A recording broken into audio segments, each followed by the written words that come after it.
안녕하세요. 수련탐구생활의 해강입니다. 오늘은 53-3화 체학은 어떻게 하나요 중에서 경험과 체득을 공유하는 시간을 가져보도록 하겠습니다. 체학 수련을 할 때에 진기를 고정한다라는 것이 생소하여 익숙하지 않을 수가 있었습니다. 먼저 진기를 축기하듯이 하여서 성문의 진기가 모여지는 것을 느끼고 그것이 흐트러져서 퍼지지 않게 의식을 두고 유지하는 것이 중요하였던 것 같습니다. 성문의 진기가 이렇게 응집되는 그런 느낌을 갖고 이후 첫 냉수가 백회로부터 시원하게 들어오는 것을 느끼며 그것이 성문으로 도달할 수 있도록 꾸준히 유지를 하니까 성문에서 안개와 같은 그런 느낌과 서늘한 느낌이 서로 이렇게 섞이는 듯한 그런 변화가 있었습니다.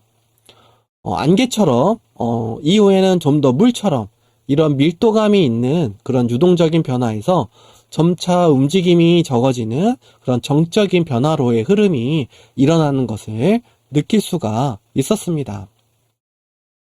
그것이 점차 강해지면서 마치 좌식대에 단전이 형성될 때처럼 성문의 압박감과 이렇게 일정한 통증이 생기기도 하였습니다. 그것이 시간이 지나면서 이렇게 작은 점과 같은 느낌에서부터 시작해서 이렇게 점차 살이 붙어가는 그런 느낌으로 인식이 되었습니다. 점차 체약이 만들어질수록 그런 이물감과 껄끄러운 그런 느낌이 생기고 그것이 점차 커지는 것을 이렇게 느끼게 되었습니다.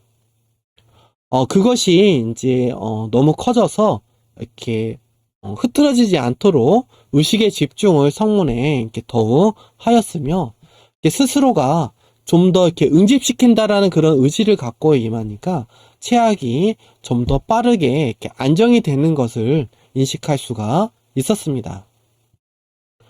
밝고 맑으며 이렇게 투명한 다이아몬드 같은 빛의 그런 체학이 형성이 되었는데 이후 다른 존재들의 체학 수련을 보면서 그 색상의 차이는 일부 차이가 있을 수 있구나라는 것이 이렇게 인지되고 인식이 되었습니다.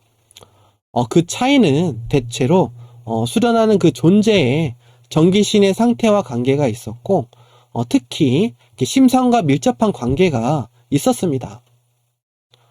체학이 어느 정도 완성된 이후에는 이후에 체내 운기 시에는 마치 경락을 이렇게 새롭게 운기를 하는 듯한 그런 강한 자극이 있었습니다.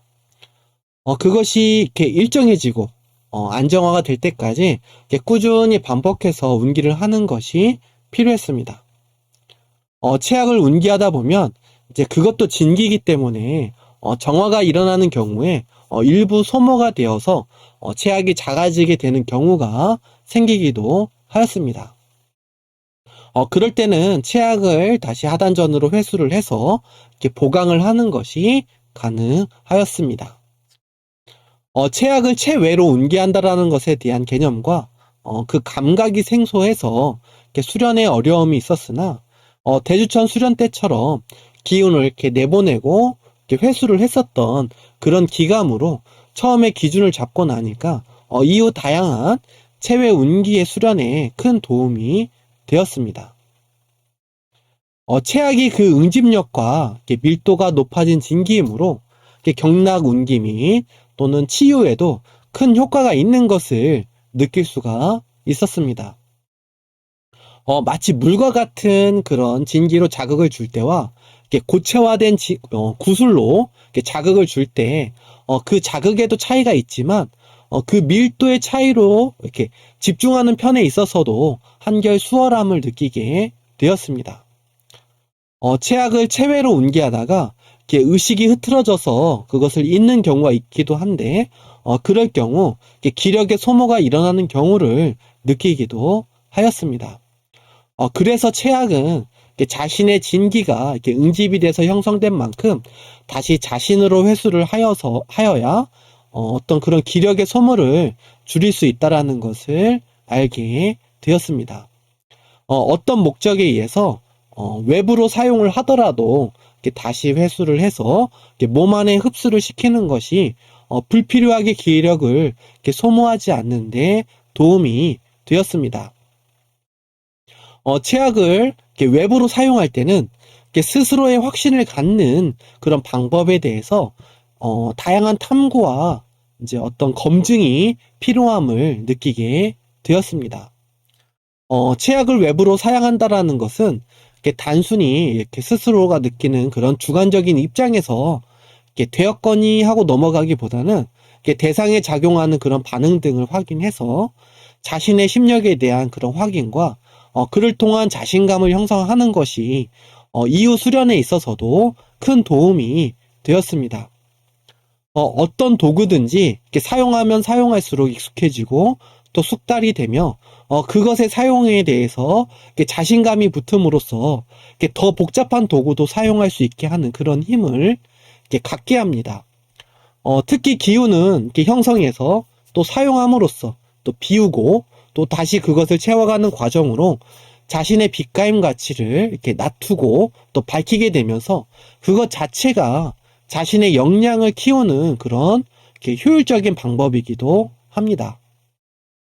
앞서 이야기를 하였듯이 사람마다 체약의 빛은 이렇게 다양하고 체약은 자신의 진기가 바탕이 되므로 존재의 건강 또 심상 등의 그런 영향을 크게 받습니다.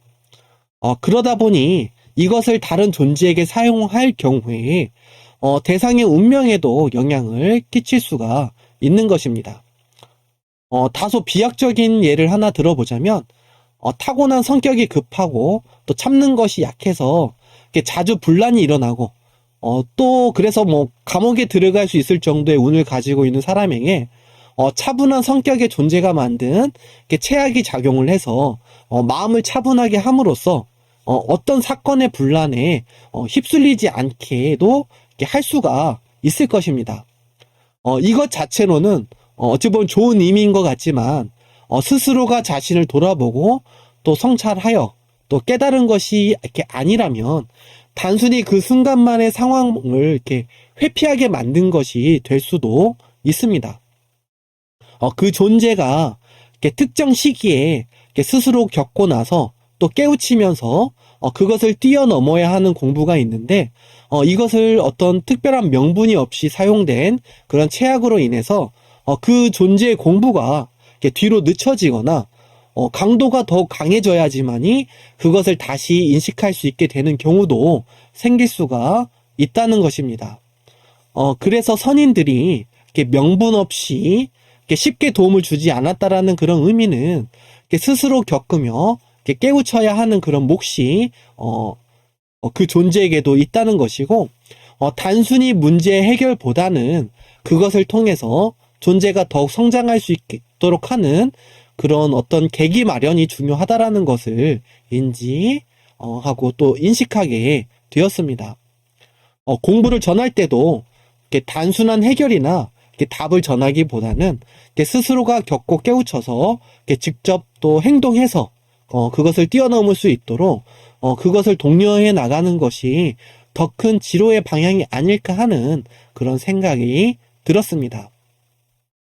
이처럼 빛수련은 본격적으로 이렇게 의식과 마음의 수양이 필요하고 특히나 이렇게 의식을 키우고 마음을 밝힌다라는 것이 중요하다라는 것을 이렇게 알게 되어 가는 것 같습니다.